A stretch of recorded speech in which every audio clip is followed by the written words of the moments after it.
হযরতে খালিদ বিন ওলীদ রাদিয়াল্লাহু তাআলা আনহুর নাম আমরা শুনেছি।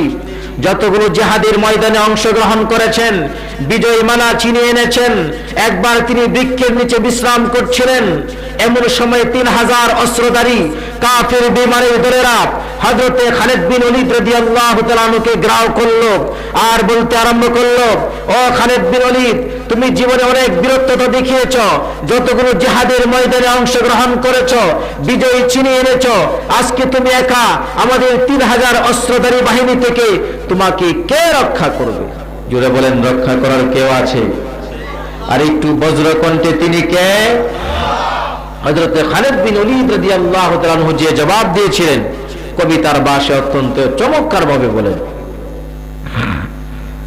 सर दुनिया हो मुखालिफ, सर दुनिया हो मुखालिफ, कुछ नहीं मतलब नहीं, कुछ गम नहीं, कुछ डर नहीं, साथ रहमान रहीम है।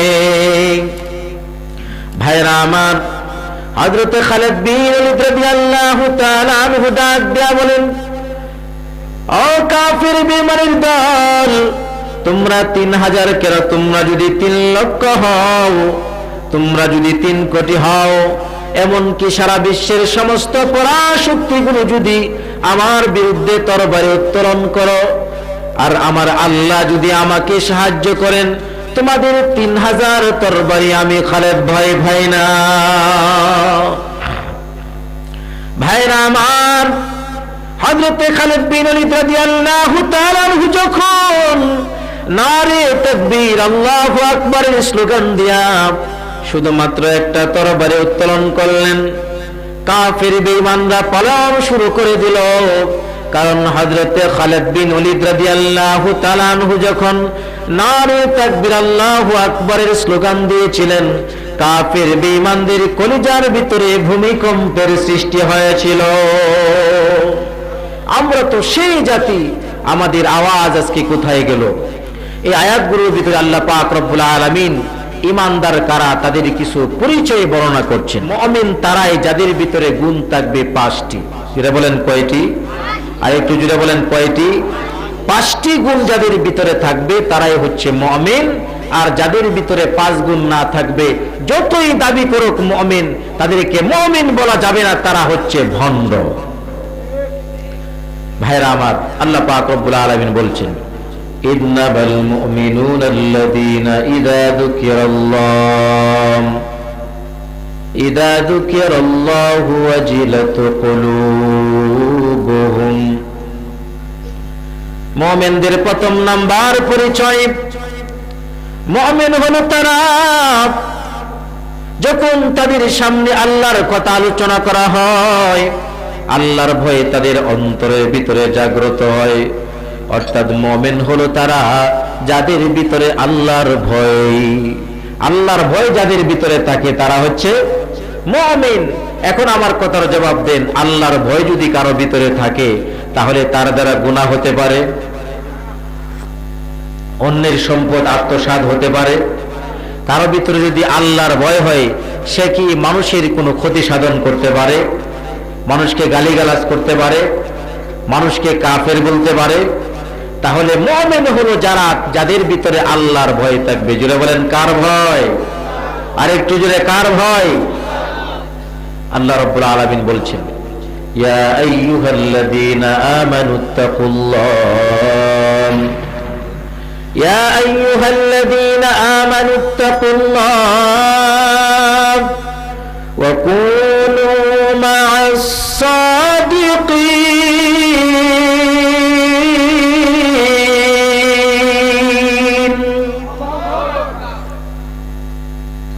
আল্লাহ রাব্বুল আলামিন বলছেন, আল্লাহকে ভয় করো আর মুমিনদের, সালিহিনদের, সাদিকিনদের সাথে হয়ে যাও। কে বলেছেন? যারা বলেন, কে বলেছেন? ইয়া আইয়ুহাল্লাযীনা আমানুত্তাকুল্লাহ হাক্কা তুকাতিহি ওয়া লা তামুতুন্না ইল্লা ওয়া আনতুম মুসলিমুন।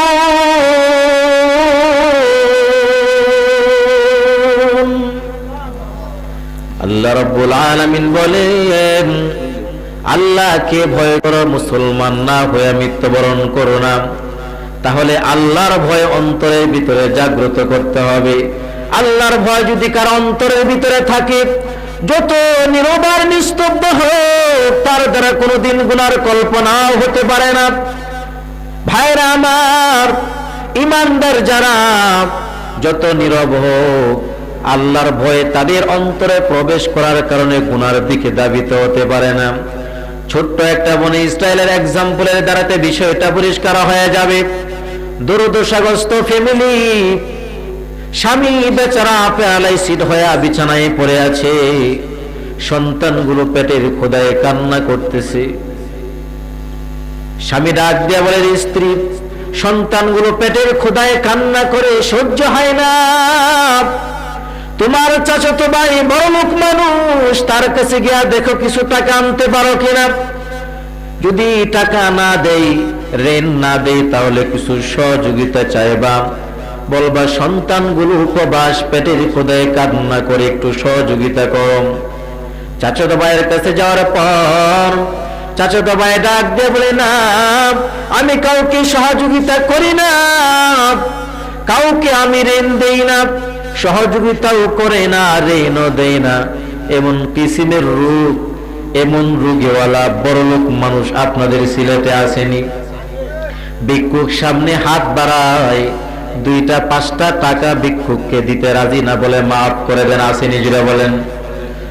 অথচ আল্লাহ রাব্বুল আলামিন কোরআনের ভিতরে বলেন, ওয়া আম্মাস সাইলা ফালা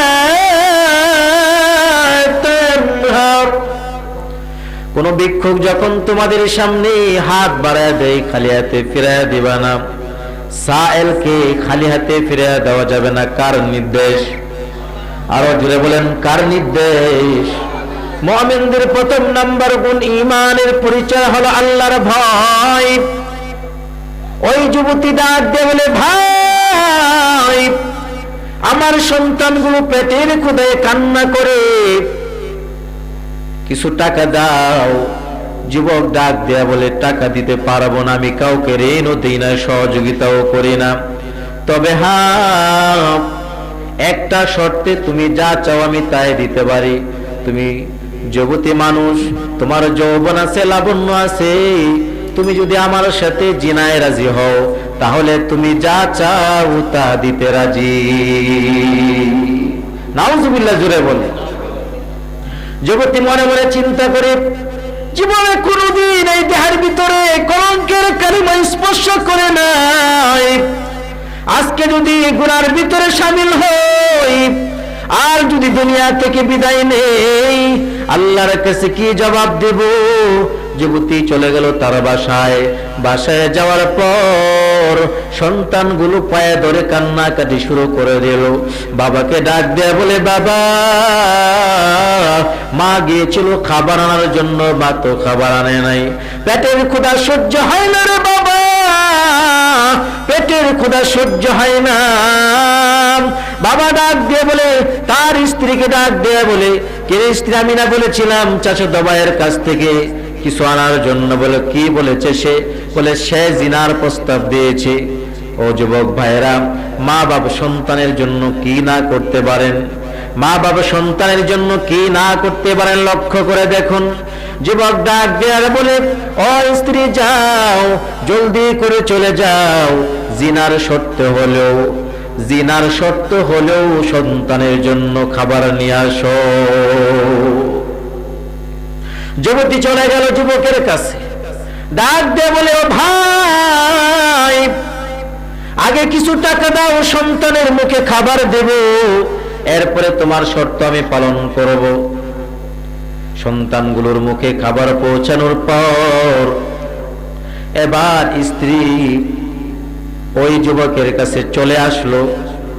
যুবক দরজা জানালা সবকিছু বন্ধ করে দিল। নীরব নিস্তব্ধ জায়গা, কেউ দেখে না, কেউ শুনে না।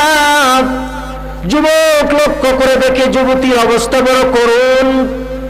যুবকের শরীরের ভিতরে কম্পন সৃষ্টি হয়ে গেছে, শরীরের গোশতগুলো যেন খসে পড়তেছে এমন মনে হয়। যুবক ডাক দিয়া বলে, ও বোন, এমন একটা নীরব জায়গা পৃথিবীর কেউ দেখেন না, এরপরে তোমার এই অবস্থা কেন? যুবতী ডাক দেয়া বলে, ভাই, পৃথিবীর কেউ না দেখলে কি হবে, একজন দেখেন। জুড়ে বলেন, তিনি কে? পৃথিবীর কেউ শুনেন না, শুনেন কে? জুড়ে বলেন। যুবতী ডাক দিয়া বলে, ও যুবক, জীবনে কোনোদিন আমার দেহে কলঙ্কের কালিমা স্পর্শ হয় নাই। আজকে যদি জিনার ভিতরে লিপ্ত হয়ে যায়, এরপর যদি দুনিয়া থেকে বিদায় নেই, আল্লাহর কাছে কি জবাব দিব? আমার অন্তরে আল্লাহর ভয়, জাহান্নামের ভয়। ওই যুবক, আল্লাহকে ভয় করো, জাহান্নামের আগুনের ভয় করো, যেই জাহান্নামের আগুন মানুষের কলিজা সহ পড়ে দিবে। যুবতীর মুখ থেকে কথা শোনার পর যুবকের ভিতরে প্রভাব সৃষ্টি হতে লাগলো। যুবক ডাক দিয়ে বলে, যুবতী, তুমি আমার অন্তরের চক্ষু খুলে দিলা, আমার অন্তর চক্ষু তুমি খুলে দিলা। আল্লাহ তোমাকে সম্পদ দেয় নাই, সম্মান দেয় নাই, এরপরও আল্লাহকে ভুলো নাই। আল্লাহ আমাকে সম্পদ দিয়েছে, সম্মান দিয়েছে, এরপরও আমি আল্লাহকে স্মরণ রাখি নাই। তুমি আমার অন্তর চক্ষু খুলে দিলা, আমার অন্তরের ভিতরেও আল্লাহর ভয়ে ঢুকে গেছে। ও যুবতী, এখন তুমি নিজে যদি আমাকে জিনার প্রস্তাব দাও, তোমার প্রস্তাবে রাজি না, কারণ আমিও আমার আল্লাহকে ভয় পাই। আল্লাহর ভয় যদি কারো অন্তরের ভিতরে থাকে, তার দ্বারা কোনোদিন গুনাহ হতে পারে না। মুমিনদের প্রথম পরিচয়, অন্তরের ভিতরে কার ভয় থাকবে? আরেকটু আওয়াজ করে বলেন, কার ভয়? আল্লাহর ভয়। আল্লাহর ভয় যদি থাকে, বুঝতে হবে সে হলো মুমিন। 2 নম্বর পরিচয়, ওয়াইদা তুলিয়াত আলাইহিম আয়াতুহু যাদাতুহুম ঈমানা ঈমানা ওয়া আলা রাব্বিহিম ইয়াতাওয়াক্কালুন। মুমিনদের 2 নম্বর পরিচয়, মুমিনরা যখন কোরআন কারীম তেলাওয়াত করে, আল্লাহ রাব্বুল আলামিন তাদের ঈমান বাড়ায় দেন। মুমিনরা কোরআন তেলাওয়াত করলে ঈমান বাড়ায় দেন কে? আল্লাহ। আজকে তো কোরআন তেলাওয়াত করব দূরের কথা, কোরআনের সাথে আমাদের সম্পর্ক নাই, কোরআনের মাদ্রাসার সাথে আমাদের সম্পর্ক নাই, ওলামায়ে কেরামদের সাথে সম্পর্ক নাই। আমাদের সম্পর্ক হলো দুনিয়াদারদের সাথে, আমাদের সম্পর্ক হলো নেতাদের সাথে, আমাদের সম্পর্ক হলো যারা বেনামাজি তাদের সাথে। যেটা বলেন ঠিক কিনা? ভাইরা আমার, কোরআনের সাথে সম্পর্ক গড়ে তুলতে হবে। কোরআন হচ্ছে এমন একটি কালাম, 3টা জিনিসের দিকে কেউ যদি তাকায় থাকে, এর পরও সওয়াব হয়। কয়টা? 3টা জিনিসের দিকে তাকায় থাকলেও সওয়াব হয়। 1 নাম্বার হলো বাইতুল্লাহ, বাইতুল্লাহর দিকে যদি তাকায় থাকে, কিছু ইবাদত না করে, সব লিখে দেন আমার আল্লাহ। 2 নাম্বারে সন্তান যদি মা বাবার দিকে নেক নজরে তাকায় থাকেন, যতক্ষণ তাকায় থাকবে ততক্ষণ পর্যন্ত আমার আল্লাহ কবুল হজের সব লিখতে থাকেন। 3 নাম্বার, কোরআনে কারিমের দিকে কেউ যদি তাকায় থাকে, পড়তেও জানে না, পড়তেও জানে না, শুধু কোরআনটা খুললো, কোরআন খোলার পরে শুধু কোরআনের দিকে তাকায় থাকলো, যতক্ষণ তাকায় থাকবে তার আমল নামায় সব লিখে দেন কে? ও ভাইরা, বড় ফিতনার জামানায় পড়ে গেলাম রে ভাই। 1 শ্রেণীর লোক এখন বের হয়ে গেছে, কোরআন থেকে মানুষদেরকে কিভাবে সরাইয়া দিবে, মানুষদেরকে সরলপাল মুসলমানদের ঈমান কিভাবে বিনষ্ট করবে। কোরআনের অর্থ যদি জানো, পড়লে সব হবে, অর্থ না জেনে পড়লে সব হবে না। আসেনি এমন ফিতনা? জোরে বলেন, আসেনি? অথচ কোরআনের দিকে তাকায় থাকলেও সব হয়, যে কোরআনের দিকে তাকায় থাকলেও সব হয়। এই কোরআন যদি কেউ অর্থ বুঝে তেলাওয়াত করে, আর না বুঝে তেলাওয়াত করে, সব লিখে দেন। জোরে বলেন কে? অভাব নাই। ভাইরা আমার, ইমানদারদের ইমান হরণ করার জন্য বেঈমানের দল লেগে গেছে। নেক সুরতে বিভিন্ন ধোঁকার মাধ্যমে ইমান বিনষ্ট করতেছে, বুঝার কোনো কায়দা নাই। হযরত ইউসুফ পয়গম্বর কে তার প্রেমে পড়ে গিয়েছিল? মিশরের প্রধানমন্ত্রী তার প্রেমে, প্রধানমন্ত্রীর স্ত্রী জুলাইখা তার প্রেমে পড়ে গেল। তাকে প্রস্তাব দিল জিনা করার জন্য, তিনি রাজি হইলেন না। আল্লাহর উপর ভরসা করে তিনি যখন সামনের দিকে দৌড় দিলেন, হযরতে ইউসুফ পয়গম্বরের জন্য আল্লাহ রাস্তা আসান করে দিলেন, সব দরজা খুলে দিলেন। ইউসুফ পয়গম্বর দৌড়ায়, জুলাইখাও দৌড়ায়। ইউসুফ পয়গম্বর দৌড়ায়, জুলাইখাও দৌড়ায়। ইউসুফ পয়গম্বর দৌড়ায় কেন? গুনাহ থেকে বাঁচার জন্য। আর জুলাইখা কেন দৌড়ায়? গুনার ভিতরে ইউসুফ পয়গম্বরকে শামিল করার জন্য। ঠিক কিনা বলেন? ভাইরা আমার, আজকে ফিতনা এইভাবে আমাদের কাছে চলে আসছে। মুনাফিকের দল শরণপাল মুসলমানদের ঈমানকে হরণ করার জন্য ভাইরা আমার কোরআনের অপব্যাখ্যা করে, কোরআন থেকে ভিন্ন আঙ্গিকে করে একই রাস্তায় চলতেছে। আমরাও বয়ান করি, তারাও বয়ান করে, আমরাও নসিহত করি, তারাও নসিহত করে। ইউসুফ পয়গম্বর দৌড়ায়, জুলাইখাও দৌড়ায়, উদ্দেশ্য এক নাকি ভিন্ন? জুড়ে বলেন। আমরা ওয়াজ করি, আমাদের উদ্দেশ্য আছে। কি উদ্দেশ্য? মানুষের ঈমানকে তাজা করার জন্য, মানুষকে হেদায়েতের পথে ধাবিত করার জন্য। তারাও তো দৌড়ায় কেন? বিভ্রান্ত করে সরলপাল মুসলমানদের ঈমান হরণ করার জন্য। ভাইরা আমার, ঈমানকে তাজা রাখতে হলে সতর্ক থাকতে হবে চতুর্দিক থেকে আক্রমণ। বেঈমানের দল কিন্তু বসে নাই, বেঈমানের দল কিন্তু বসে নাই। বেঈমানের দল চতুর্দিকে মুসলমানদেরকে ধ্বংস করার জন্য লেগে গেছে। নেক্সট সুরতে ধোঁকা, পীর নামে কাউকে ধোঁকা দিচ্ছে, আলেম নামে কাউকে ধোঁকা দিচ্ছে, বক্তা নামে কাউকে ধোঁকা দিচ্ছে, লেখনের মাধ্যমে কাউকে ধোঁকা দিচ্ছে। ভাইরা আমার, এই জন্য যদি সতর্ক না থাকি, কোন ফাঁকে দিয়ে আমার নাকের ডগার সামনে দিয়া আমার ঈমান নিয়ে যাবে, টেরও পাবো না। জুড়ে বলেন ঠিক কিনা? ঈমানদারদের 2 নম্বর পরিচয় কুরআনে কারীমের তেলাওয়াত। قال النبي صلى الله عليه وآله وسلم من قرأ حرفا من كتاب الله। আল্লাহর নবী সাল্লাল্লাহু আলাইহি ওয়াসাল্লাম বলেন, কোরআনে কারীমের যে ব্যক্তি একটা হরফ তেলাওয়াত করবে, তার আমল নামায় আমার আল্লাহ 10টা নেকি লিখে দেন। নেকি কয়টা লিখে দেন? যারা বলেন কয়টা? বিশ্বনবী বলেন, লা আকুলু আলিফ লাম মিম হারফুন ওয়ালাকিন আলিফুন হারফুন ওয়া লামুন হারফুন ওয়া মিমুন হারফুন।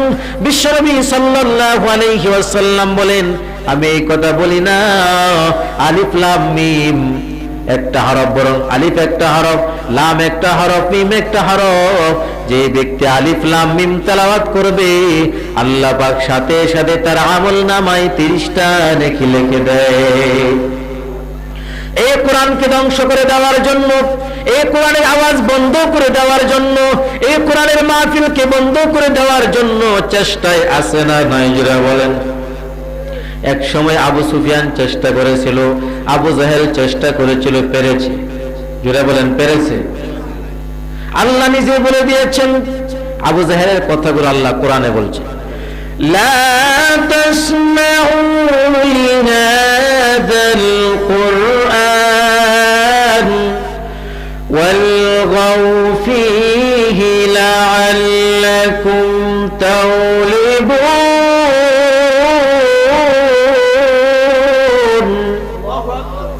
আবু জাহেল বলতেছে, লা তাসমাউ লিহাযাল কুরআন, এই কোরআন তেলাওয়াত শুনবা না। যখন এই তেলাওয়াতের আওয়াজ শুনবা, হট্টগোল সৃষ্টি করে দিবা। একদিক দিয়ে কোরআনের আওয়াজ, আরেক দিক দিয়ে গান বাজনা। কেন? এই কোরআনের মাহফিলে যেন মানুষ না আসতে পারে। ভাইরা আমার, ত্রিপুরা যখন বয়ান করছিলাম, আমি যতক্ষণ বয়ান করলাম ততক্ষণ পুরা স্প্যান্ডেল ভর্তি। 10টায় যখন আমি নেমে গেলাম, স্প্যান্ডেল খালি। সারা রাতের মাহফিল। জিজ্ঞেস করলাম কারণটা কি? পরদিন বলল পাশে একটা বড় খেলা। এই মাহফিলটা হলো আসাম রাজ্যের সর্বশ্রেষ্ঠ মাহফিল। এই মাহফিলটাকে দুর্নাম করার জন্যই তাদের মূলত উদ্দেশ্য। প্রায় সেখানে 30 থেকে 40 হাজার শ্রোতা ওই খেলার ভিতরে অংশগ্রহণ করেছে। এই চরিত্র কি আজকে নতুন নাকি আবু জাহেল থেকে শুরু হয়েছে? যারা এই কোরআনের মাহফিলকে বাধাগ্রস্ত করার জন্য চেষ্টা করবে, তারা আবু জাহেলের উত্তর শুরু দিলে বলেন ঠিক কিনা? ভাইরা আমার, তারা কিন্তু ঘোষণা করছে তেলাওয়াত শুনতে যাইবা না, কিন্তু মজার ব্যাপার হলো নিজেরা ঘোষণা করে নিজেরাই মুহাম্মদ আমিনের কণ্ঠ থেকে তেলাওয়াত শোনার জন্য রাসূলের ঘরের বেড়ার সাইডে তারা দাঁড়ায় থাকে তেলাওয়াত শোনার জন্য। সুবহানাল্লাহ জুড়ে বলি। ভাইরা আমার, আবু সুফিয়ান সারা রাত তেলাওয়াত শুনে উতবা সাহেব ডাক দিয়ে বলে, নেতা আপনি ঘোষণা করেছেন তেলাওয়াত শোনা যাবে না, আবার আপনি শুনেন, কারণটা কি? আবু সুফিয়ান একটা সত্য কথা বলেছিল।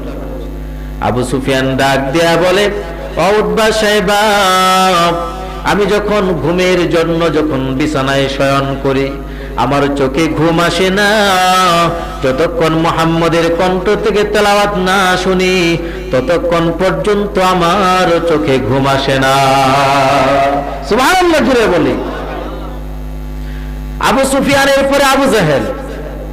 আবু জাহেল ডাইরেক্ট বলে দিছে, যখন দেখবা মুহাম্মদ আমিন তেলাওয়াত করতেছে, কথা বলতেছে, কানের ভিতরে আঙ্গুল দিবা, চোখে আঙ্গুল দিবা। কেন কানের ভিতরে আঙ্গুল দিবা? কারণ তার বয়ান কেউ শুনলেও সে মুসলমান হয়ে যায়। চোখে আঙ্গুল এই জন্য দিবা, কারণ কেউ যদি মুহাম্মদ আমিনের দিকে তাকায় তাহলেও সে কালিমা করে মুসলমান হয়ে যায়।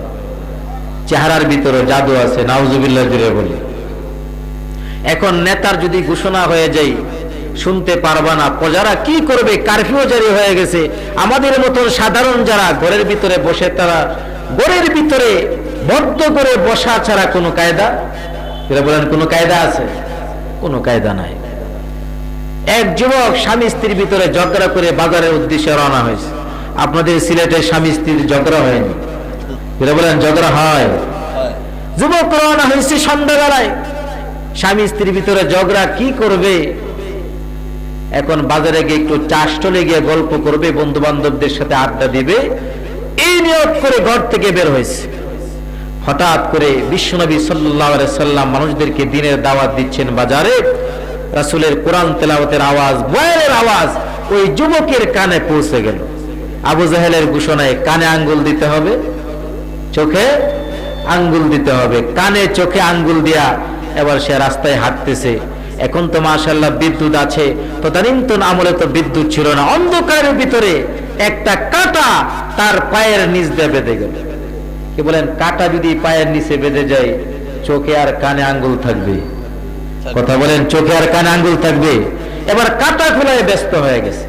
কাঁটা খোলায় যখন ব্যস্ত, তখন মুহাম্মদ আমিনের কণ্ঠ থেকে একটা নসিহত তার কানে চলে আসে। আল্লাহর নবী ডাক দিয়ে বলেন, ও মক্কার লোকেরা শোনো, ইদানিং তোমাদের ঘরের ভিতরে স্বামী স্ত্রীর ভিতরে ঝগড়া, ঘরের ভিতরে শান্তি নাই। আমি 2টা নসিহত করব, যদি পালন করতে পারো, স্বামী স্ত্রীর ভিতরে কোনোদিন ঝগড়া হবে না।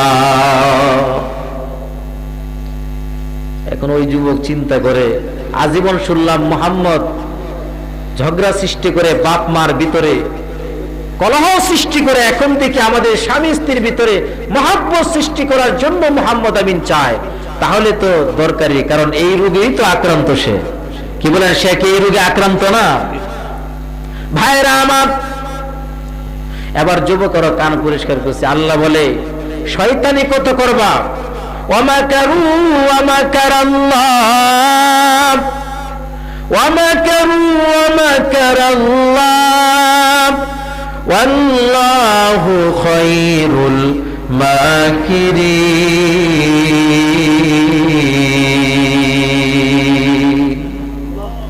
আল্লাহ বলেন কত চক্রান্ত আর ষড়যন্ত্র করবা, ইসলামকে নিভিয়ে দেওয়ার জন্য যত চেষ্টার প্রচেষ্টা করো বেঈমানের দল কোশ্চেন কালেও পারবে না, কারণ এই দিনে কোরআন হেফাজত করবেন কে?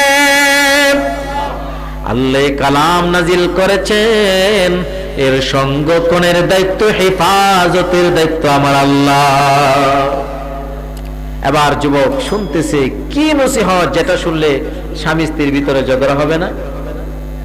এক নাম্বার, দুইটা আমল যদি করতে পারো স্বামী স্ত্রীর ভিতরে ঝগড়া হবে না। এক নাম্বার হলো সালাম, স্বামী স্ত্রী একজন আরেকজনকে সালাম দিবা। দুই নাম্বার হলো একই প্লেটে খানা খাওয়া, সালাম দেওয়া এবং একই প্লেটে খানা খাওয়া। এই দুইটা আমল বড় কষ্টের। যারা বলেন অনেক কঠিন, কথা বলেন না কেন? অনেক কঠিন।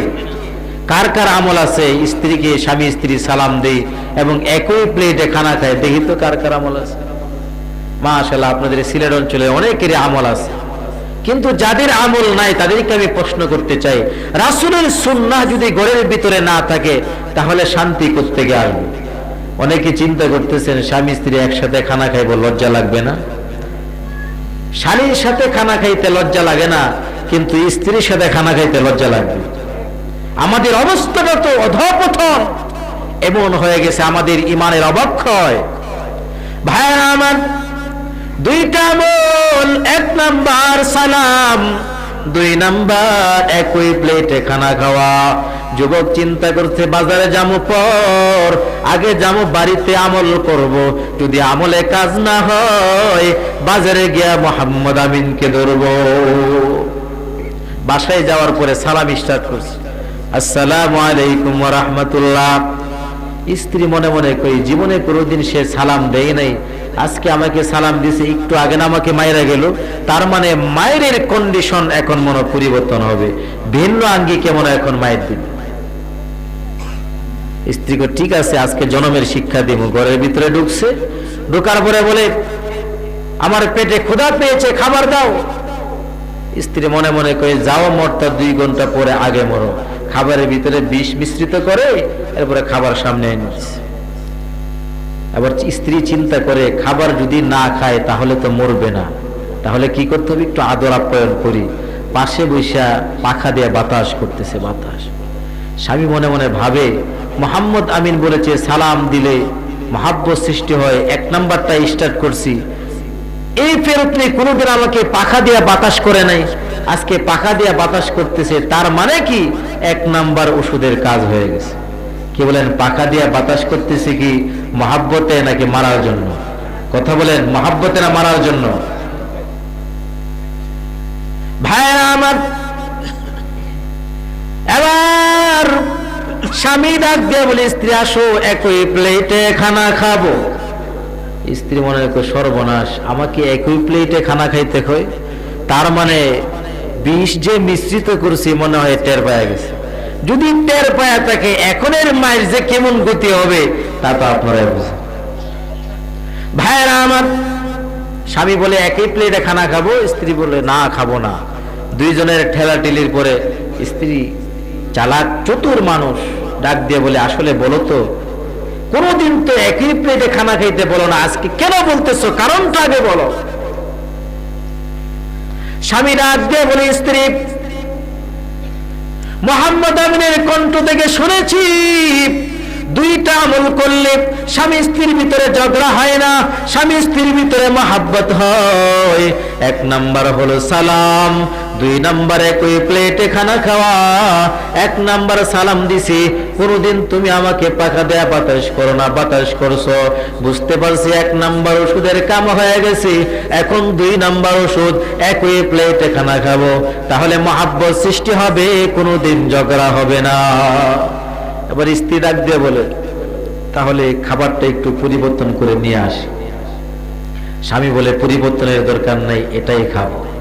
কি বলেন, এই খাবার যদি খায় 2টার 1টাও বাঁচবে? কথা বলেন, বাঁচবে? দুটোটা শেষ। এবার স্ত্রী ডাক, স্বামী বলে এটাই খাবো, স্ত্রী বলে না এটা খাওয়া যাবে না। কেন খাওয়া যাবে না? এবার স্ত্রী চোখ থেকে অঝর ধারা পানি পড়তেছে। স্ত্রী ডাক দিয়ে বলে, স্বামী প্রতিদিন আমাকে মারধর করেন, আঘাত করেন, এই জন্য আজকে আমি ইচ্ছা করেছি বিষ মিশ্রিত করে জীবনের তোরে বিদায় করে দিব। এই খাবারের ভিতরে বিষ মিশ্রিত, এই খাবার যদি খায় দুইজনের একজনের বাঁচবো না, খাবার পরিবর্তন করে নিয়ে আসি। যুবক ডাক দিয়া বলে, স্ত্রী না, রাখো, খাবার পরে খাবার খাবো, আগে চলো মুহাম্মদ আমিনের দরবারে, যে মুহাম্মদের দুইটা কথা আমল করার কারণে আজকে নির্গত মরণ থেকে বেঁচে গেলাম। ওই মুহাম্মদ আমিনের বাকি কথাগুলো যদি শুনি, এই দুনিয়ার জীবন জান্নাতের জীবন হয়ে যাবে। ভাইরা আমার, আবু জাহেল নিজে চেষ্টা করে কোরআনের আওয়াজ বন্ধ করে দেওয়ার জন্য নিজেই কে তেলাওয়াত শুনে। আবু সুফিয়ান চেষ্টা করে, আবু সুফিয়ান তেলাওয়াত শুনে। এবার দারুণ্য দোয়া বৈঠক, কি করা যায়, মানাইতে তো পারে না, দিলকে এত চমৎকার তেলাওয়াত নিজেদেরই শুনতে হয়। এবার দারুণ্য দোয়া বৈঠক হলো, এক কাজ করতে হবে, মুহাম্মদ আমিনকে চিরতরে বিদায় করে দিতে হবে। মুহাম্মদ যদি বিদায় হয়ে যায় তাহলেই তো এই কোরআনের কথা কেউ বলবে না, কেউ শুনবেও না। ঘোষণা হয়ে গেল, দারুণ্য দোয়া থেকে ঘোষণা, কেউ যদি মুহাম্মদের কল্যাণে দিতে পারে তাহলে তাকে 100 লাল উট পুরস্কৃত করা হবে।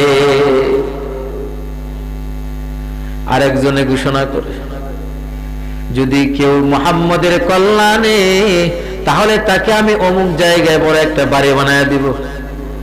আরেকজনে পুরস্কার ঘোষণা করে, কেউ যদি মুহাম্মদের কল্যাণে দিতে পারে তাহলে সবচেয়ে সুন্দরী, বিশ্ব সুন্দরীকে তার সাথে বিবাহ দেওয়া হবে। এত পুরস্কারের কথা শুনে পাশেই বসা ছিল ওমর, কি নাম, 26 বছরের যুবক ওমর।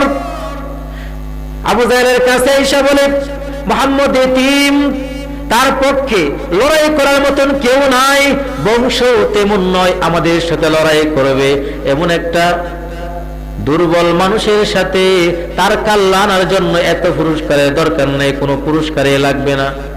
তরবারি নিয়ে ছুটছে মুহাম্মদের কল্যাণের জন্য, নাউজুবিল্লাহ দূরে বলে। ভাইরা আমার, এই কোরআনের আওয়াজকে বন্ধ করে দেওয়ার জন্য শত চেষ্টা করেছে, আওয়াজ বন্ধ করতে পারে নাই। ওমর দৌড়াই, নাঙ্গা তরবারি হাতে নিয়ে কি করবে, মুহাম্মদের কল্যাণ আনবে। প্রতিমধ্যে একজনের সাথে সাক্ষাৎ, ডাক দিয়া বলে, ওমর কই যাও? বলে, মুহাম্মদের কল্যাণের জন্য। কেন? মুহাম্মদকে চিরতরে বিদায় করে দিব, যাতে কেউ আর মুহাম্মদের কালিমা পরিমানদার না হতে পারে। ওই যুবক ডাক দিয়া বলে, ওমর, ইমানের কারণে যদি মুহাম্মদের কল্যাণ আনতে হয়, সর্বপ্রথম নিজের ঘরের খবর নাও, নিজের ঘরে গিয়া দেখো তোমার বোন আর ভগ্নিপতি কালিমা পড়ে মুসলমান হয়ে গেছে। ভাইরা আমার, অল্প কিছুক্ষণের ভিতরে শেষ করে দিব। হযরতে ওমর দৌড়ায় তার বোনের দরজার সামনে দাঁড়াইয়া অপেক্ষা করে, কি যেন শোনা যায় ভিতর থেকে আওয়াজ। কতক্ষণ শোনার পরে দরজায় নক করলো, শুনে ভাইয়ের আওয়াজ, সব কিছু লুকিয়ে ফেললো, সবাই পলায়ন করলো। ফাতেমা ওমরের বোন, ভাই ডাক দিয়ে বলে, তুই নাকি কালেমা পড়ে মুসলমান হয়েছিস? বলে, হয়েছি। আমি ওমরের অবস্থা কি জানো না? বলে, জানি। আল্লাহ পাক যার ভাগ্যে হেদায়েত রেখেছেন সে কালেমা পড়বে, মুসলমান হবে, কোন রক্ত চক্ষুকে কোনোদিন ভয় করতে পারে না। ইমানদাররা কোনোদিন কোন রক্ত চক্ষুকে ভয় করে না, জোরে বলেন ঠিক কিনা? ইমানদাররা তাদের ইমানের উপর অবিচল থাকবে। যত শক্তি, যত ব্যক্তি, যত গণগোষ্ঠী আর যত অস্ত্রের ঝনঝনে হোক, ইমানদাররা কোনোদিন পিছপা হতে পারে না। ফাতেমা ডাক দিয়ে বলে, ভাই যত বড় আমাকে কষ্ট দাও, এই কালিমা কোনোদিন ছেড়ে দিতে পারবো না। তরবারে উল্টা পিঠ দিয়া বোনের শরীরে জখম আঘাত, অনেক আঘাত, বন পায়ে বেহুশের মতন পড়ে যাচ্ছে। হযরতে ওমর তখন তো কালিমা পড়ে মুসলমান হন নাই। তিনি এক পর্যায়ে মারতে তিনি নিজেই ক্লান্ত হয়ে গেছেন। কিন্তু ওমরের বোন ফাতেমা ইমানদার, মার খাইতে খাইতে ক্লান্ত হয় নাই। আল্লাহু আকবার বলে। আজকে সারা বিশ্বে মুসলমানরা নির্যাতিত। আফগানিস্তানে মুসলমানদের উপর আক্রমণ, ইরাকে মুসলমানদের উপর আক্রমণ, আরাকানে মুসলমানদের উপর আক্রমণ। বেদিন কাফির বেঈমানের দলেরা মুসলমানদেরকে মারতে ক্লান্ত হয়ে গেছে। কিন্তু মুসলমানরা মার খাইতে খাইতে ক্লান্ত হয় নাই। যারা বলেন ঠিক কিনা? গিয়া দেখেন তাদের রাত দিন ঘুম নাই, খাওয়া নাই, ঘুমের ট্যাবলেট খায় আর পরে ঘুমাইতে হয় কিভাবে মুসলমানদেরকে শেষ করতে হবে। কিন্তু মুসলমানরা কিন্তু এখনো সেই আল্লাহর উপরে তাওয়াক্কুল আছে না নাই? জোরে বলেন। হযরতে ওমর এক পর্যায়ে বোনের শরীরে রক্ত দেখে মায়া লেগে গেল, রক্তের টান। ডাক দিয়া বলে, এটা কেমন কালিমা! মুমূর্ষ অবস্থাও কালিমা ছেড়ে দেয় না। কেমন মজার কালিমা, কেমন মজার কালাম তুমি তেলাওয়াত করছিলে রে বোন, একটু আমাকে তেলাওয়াত শোনাও, একটু তেলাওয়াত শোনাও। হযরত ওমরের বোন ফাতেমা ডাক দিয়ে বলে, তুমি নাপাক অবস্থায় কোরআন স্পর্শ করতে পারবে না, তেলাওয়াত করতে পারবে না। লা ইয়ামাসসুহু ইল্লাল মুতাহহারুন। পবিত্রতা ছাড়া কোরআন স্পর্শ করা যাবে? কথা বলেন না। পবিত্রতা ছাড়া কোরআন স্পর্শ করা যাবে? ওযু ছাড়া কোরআন স্পর্শ করা যাবে? ভাইরা আমার, কোন জামানায় আসলাম! ওয়াজ মাহফিলটা ফতোয়ার মাহফিল হয়ে গেছে। কোরআনের ভিতরে পুরস্কার ঘোষণা, কোরআনের ভিতরে পরিষ্কার পবিত্রতা ছাড়া কোরআন স্পর্শ করা যাবে না। আজকে বাংলার জমিনে এমনও তাফসীর কারক বের হয়ে গেছে, নতুন নতুন ফতোয়া দেয় কোরআন স্পর্শ করলে ওযু লাগে না। নাউজুবিল্লাহ। একটু আসতে বলেন। আপনাদের কানে যায় না আওয়াজ? কোরআন স্পর্শ করলে ওযু লাগবে না, এই ধরনের ফিতনার আওয়াজ মনে আপনারা শুনেন নাই? কেউ শুনেন নাই? ভাইয়েরা আমার, এমন নতুন নতুন ফিতনা বের হইতেছে মুসলমানদের ঈমান নষ্ট করার জন্য, ঈমানদারদের ঈমান নষ্ট করার জন্য। হযরতে ওমর পবিত্র হয়ে আসলেন, এবার তেলাওয়াত শুরু হয়ে গেল। এক পর্যায়ে ওমরের চোখ থেকে পানির ফোঁটা ঝরে। কেমন কালাম! আবু জাহেল চায় বন্ধ করতে, আবু সুফিয়ান চায় বন্ধ করতে, কিন্তু ওমরকে পাঠিয়ে দিল মুহাম্মদের কাল্লা আনার জন্য। আর সেই তেলাওয়াত শুনে এখন ওমর বেকুল হয়ে গেছে। কোন ফাঁকে যে ওমর কালিমা পড়ে মুসলমান হয়ে গেছে। মুহাম্মদের দরবারে এবার দৌড়ায়। আগে দৌড়াইছিল কল্যাণের জন্য, এখন কল্যাণের জন্য নয়, বরং এখন নিজের কল্যাণ মুহাম্মদের কাছে ধরা দেওয়ার জন্য। ভাইরা আমার, আমির হামজা এর আগের দিন কালিমা পড়ে ইসলাম ধর্ম গ্রহণ করেছে। মক্কার ভিতরে রয়্যাল বেঙ্গল টাইগার ছিল 3 জন তদানীন্তন আমলে। তার ভিতরে ওমর হলো আরেকজন হলো আবু জাহেল। এই 3 জন কি মক্কার ভিতরে রয়্যাল বেঙ্গল টাইগার, সবাই ভয় পায়। আগের দিন একজন কালিমা পড়ে মুসলমান হয়ে গেছে, ইসলামের শক্তি একটু বাড়ছে না? এবার আল্লাহর কাছে বিশ্বনবী দোয়া করে, আল্লাহ, ওমর ইবনুল হিসাব অথবা ওমর ইবনুল খাত্তাব 2 জনের একটাকে ইসলামে দিয়া ইসলামের শক্তি বৃদ্ধি করে দাও। একদিক দিয়া রাসূল দোয়া করতেছেন, আরেক দিক দিয়া কোরআনের জাদুময় আকর্ষণ, পরশ পাথরের মতন আকর্ষণে হযরতে ওমরের কলিজাটা পাথরের মতন শক্ত কলিজা গলে গেল। হযরতে ওমর এবার দৌড়ায় বিশ্বনবী সাল্লাল্লাহু আলাইহি ওয়াসাল্লামের সাহাবায়ে কেরামদের সাথে তিনি দিন শিক্ষা দিচ্ছিলেন। এমত অবস্থায় ওমরের আওয়াজ, সাহাবায়ে কেরাম ভয় পেয়ে গেলেন। ওমরের হাতে রাঙ্গা তরবারি, ওমর জানি কি করে ফেলে। জিবরাইল আমিন হাজির হয়ে গেলেন, ডাক দিয়া বলেন, ও নবী, আল্লাহ আপনার দোয়া কবুল করেছেন, ওমরকে গ্রহণ করেন।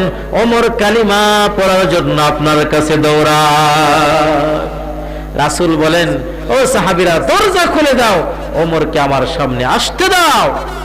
হযরত ওমর বিশ্বনবীর দরবারে হাজির। বিশ্বনবীর দরবারে হাজির হওয়ার পর আল্লাহর নবী সাল্লাল্লাহু আলাইহি ওয়াসাল্লাম হযরত ওমরকে ডাক দিয়ে বলেছিলেন, আর কতকাল, আর কতকাল থাকবে? ওমর বলেন, সময় নাই, সময় নাই, এক্ষুনি আমাকে কালিমা পড়ে মুসলমান বানিয়ে দেন। বিশ্বনবী সাল্লাল্লাহু আলাইহি ওয়াসাল্লাম হযরত ওমরের কালিমাতে এত খুশি হলেন, এত খুশি হলেন। আল্লাহর নবী তখন নারে তাকবীরের স্লোগান দিয়েছিলেন। নারে তাকবীর, আল্লাহু আকবারের স্লোগান দিয়েছিলেন। তবে নারে তাকবীর, নারে তাকবীর, নারে তাকবীর। বিশ্বনবী নারে তাকবীর আল্লাহু আকবারের স্লোগান দিয়েছিলেন। সেই নারে তাকবীর আল্লাহু আকবারের স্লোগান শুরু হয়ে গেল। সেই নারে তাকবীর আল্লাহু আকবারের স্লোগান দিয়া হযরত শাহজালাল মুজাদ্দিদিয়া মানে রাহমাতুল্লাহি আলাইহি রাজা গৌর গোবিন্দের দালালগুলোকে শেষ করে দিচ্ছিলেন। যত প্রমাণ, তাকবীরের দড়ির সামনে কেউ টিকতে পারে নাই, মুনাফিক টিকতে পারে নাই। এখন যদি নারে তাকবীর আল্লাহু আকবারের স্লোগান দিয়া সামনে আগায়, কোন মুনাফিক বেঈমানের দল মুসলমানদের সামনে টিকতে পারবে না, ঠিক কিনা বলে? ভাইরা আমার, কালিমা পড়ে মুসলমান হয়ে গেলেন হযরত ওমর। রাতের বেলায় ফজরের নামাজ পড়বে, নামাজের জন্য প্রস্তুতি বলে ওমরকে প্রস্তুতি করে তোল। ওমর বলে, কি করবেন? বলে নামাজ। বলে নামাজ কি? আমাদেরকে যিনি সৃষ্টি করেছেন সেই মহান শক্তিধর আল্লাহর ইবাদত। বলে আল্লাহর ইবাদত কোথায় করবেন? আমরা এই ঘরের ভিতরে করব। গোপন অবস্থায়। কেন গোপন অবস্থায়? আল্লাহর ইবাদত বাইতুল্লাহতে গিয়ে আল্লাহর ঘরে গিয়া করব। আল্লাহু আকবার বলেন। এর আগে কখনো গিয়ে মুসলমানরা বাইতুল্লাহতে গিয়া নামাজ পড়ার সাহস পায় না। হযরত ওমরের দ্বারাতে সর্বপ্রথম বাইতুল্লাহতে জামাত হয়। রাসূল বললেন, প্রয়োজন নাই এখন নতুন অবস্থা, ইসলামের গোপন অবস্থা, ইসলামকে গোপন রাখতে হবে। ওমর ডাক দিয়া বলে, ও নবী, আর গোপন নয়, আর গোপন নয়। আমি এখন ওমর, ইসলামের শক্তি। আগে ছিলাম বিরোধী শক্তি, এখন ইসলামের পক্ষের শক্তি। আসুন আজকের ওই ফজরের নামাজ বাইতুল্লাহ হবে। জিক্কার বলি সুবহানাল্লাহ। বাইতুল্লাহ জামাত অনুষ্ঠিত হবে। ওমর চলে গেল ডাক দিয়া। দারুণ দয়ে কিন্তু বৈঠক, সবাই অপেক্ষায় আছে, কল্যাণিয়া যাবে ওমর। কিন্তু ওমর গর্জন দিয়া ডাক দিয়া বলে, কে আসরে? দৌড়ায় আসো, এখন আমি ইসলামের কালিমার তলে এসেছি, মুহাম্মদের দলের লোক। এখন কে আসবে আমার সামনে? আসো, আজকে ফজরের জামাত এখানে হবে। কেউ যদি তার সন্তানকে এতিম বানাতে চায়, সে যেন আমার সামনে আসে। কেউ যদি তার স্ত্রীকে বিধবা বানাতে চায়, সে যেন আমার সামনে লড়াই করার জন্য আসে। এমন হুঙ্কার যখন শুরু করে দিল, বড় বড় বড় বড় বেঈমানের দল ওমরের হুঙ্কারের সামনে টিকতে না পেরে লেজ গুটায় পলায়ন করলো। সুবহানাল্লাহ জোরে বলি। ইসলামকে নিভিয়ে দেওয়ার জন্য চেষ্টা করে বেঈমানের দল। আল্লাহ পাক বলেন, কত চেষ্টা করবা? ওয়া কারু ওয়া কারাল্লাহ আল্লাহু খায়রুল মাকিরিন। তোমাদের চেষ্টার প্রচেষ্টা এক পর্যায়ে শেষ হয়ে যাবে, কোরআনের বাতি আল্লাহ পাক জ্বালিয়ে দিবেন। মুমিনদের 2 নাম্বার পরিচয়, মুমিনরা কোরআন তেলাওয়াত করবে। মুমিনদের 3 নাম্বার পরিচয়, ওয়া আলা রাব্বিহিম ইয়াতাওয়াক্কালুন। মুমিনদের 3 নাম্বার পরিচয়, মুমিনরা আল্লাহর উপরে ভরসা করবে, আল্লাহ ছাড়া কারো উপরে ভরসা করবে না। আল্লাহ বলেন, ওয়া মান ইয়াতাওয়াক্কাল আলাল্লাহ ফাহুয়া হাসবুহু, যে ব্যক্তি আল্লাহর উপরে ভরসা করবে আল্লাহ তাদের জন্য যথেষ্ট হয়ে যান। ভরসা করব কার উপরে? আরেকটু জোরে বলেন, কার উপরে? আল্লাহর উপরে যদি ভরসা করি আল্লাহর কাছে যা চাইবো আল্লাহ দিতে রাজি। আল্লাহ দেওয়ার জন্য প্রস্তুত, কিন্তু আমরা নেওয়ার জন্য প্রস্তুত না। 4 নাম্বার পরিচয় মুমিনদের, আল্লাযীনা ইউকিমুনাস সালাম। মুমিনরা নামাজ কায়েম করবে, নিজেও নামাজ পড়বে, পরিবার পরিজনদেরকে নামাজ পড়াবে, পড়োশীদেরকে নামাজের প্রতি দাওয়াত দিবে। 5 নাম্বার গুণ, ওয়া মিম্মা রাযাকনাহুম ইউনফিকুন। ঈমানদারদের 5 নাম্বার পরিচয়, ঈমানদার যারা আল্লাহর দেওয়া রিজিক আল্লাহর পথে দান করবে। তাহলে মুমিনদের পরিচয় পাইলাম কয়টা? যারা বলেন কয়টা? 1 নাম্বার পরিচয় আল্লাহর ভয়, 2 নাম্বার পরিচয় কোরআনে কারীমের তিলাওয়াত, 3 নাম্বার পরিচয় আল্লাহর উপরে ভরসা, 4 নাম্বার পরিচয় নামাজ কায়েম করা, 5 নাম্বার পরিচয় আল্লাহর দেওয়া রিজিক আল্লাহর প্রতিদান করা। এই 5টা গুণ যখন কারো ভিতরে থাকবে আল্লাহ নিজেই সার্টিফিকেট দিচ্ছেন, উলাইকা হুমুল মুমিনুনা হাক্কান লাহুম দারাজাতুন ইনদা রাব্বিহিম ওয়া মাগফিরাতুন ওয়া রিজকুন কারীম। আল্লাহ বলছেন তারা প্রকৃত মুমিন, তাদের পুরস্কার হলো 3টা, যাদের ভিতরে 5 গুণ থাকবে পুরস্কার 3টা। জুড়ে বলেন কয়টা? 3টা পুরস্কার ঈমানদারদের জন্য। লাহুম দারাজাতুন ইনদা রাব্বিহিম, 1 নাম্বার পুরস্কার আল্লাহর কাছে তাদের সম্মান বেড়ে যায়। 2 নাম্বার পরিচয়, 2 নাম্বার আল্লাহর কাছে পুরস্কার, আল্লাহর কাছে তাদের সম্মান বেড়ে যাওয়ার পর আল্লাহ তাদের জীবনের তামাম গুনাহগুলো মাফ করে দেন। 3 নাম্বার পুরস্কার আল্লাহ রাব্বুল আলামিন সম্মান সুলভ রিজিকের ফয়সালা করে দেন। এই 5টা গুণ যদি কারো ভিতরে থাকে তাহলে সে প্রকৃত মুমিন। আর 5টা গুণ যদি কারো ভিতরে থাকে, যতই চিল্লাচিল্লি করুক ইমানদার, আর যতই বেশ ধরুক, তারা ইমানদারের নামদারি ভণ্ড। জুড়ে বলেন ঠিক কিনা? তাহলে এই 5টা গুণ যখন কারো ভিতরে থাকে তখনই সে মুমিন, সে ইমানদার। তখন ইমানদারদেরকে আল্লাহ পাক বিভিন্নভাবে পরীক্ষা করেন। সেই পরীক্ষায় যখন ইমানদাররা যখন তারা পরীক্ষায় উত্তীর্ণ হবে আল্লাহ পাক তাদের জন্য পুরস্কার রেখেছেন। সাবিরিনদের জন্য পুরস্কার হলো জান্নাত। জুড়ে বলেন কি? ওয়ালা নাবলুওয়ান্নাকুম বিশাইইম মিনাল খাউফ ওয়াল জু' ওয়া নাকসিম মিনাল আমওয়াল ওয়াল আনফুসি ওয়াত থামারাত ওয়া বাশশিরিস সাবিরিন। মুমিন যখন যাদের ভিতরে গুণগুলো চলে আসবে আল্লাহর পক্ষ থেকে বিভিন্ন পরীক্ষা তখন আসবে। কখনো ভয়, কখনো ভীতি সঞ্চারের মাধ্যমে, কখনো রিজিকের সংকীর্ণতার মাধ্যমে, কখনো ফল ফলাদি বিনষ্টের মাধ্যমে আল্লাহর তরফ থেকে পরীক্ষা আসবে। পরীক্ষায় যখন পুরস্কৃত হবে, পরীক্ষায় যখন উত্তীর্ণ হবে আল্লাহর পক্ষ থেকে সাবিরিনদের জন্য পুরস্কার। সেই পুরস্কার পাওয়ার জন্য আমরা ঈমানের উপর অবিচল থাকবো কিয়ামত পর্যন্ত। আল্লাহ যতক্ষণ আমার হায়াত রেখেছেন, যতদিন আল্লাহ পাক আমাকে জীবিত রাখছেন, ঈমানের উপরে আমরা অবিচল থাকবো। রাজি আছি সকলে? আর একটু জোরে বলি, সকলে রাজি আছি? আল্লাহ পাক সবাইকে কবুল করুক। আমরা জোরে বলে আমিন। দুরূদ শরীফ পড়ে আল্লাহ।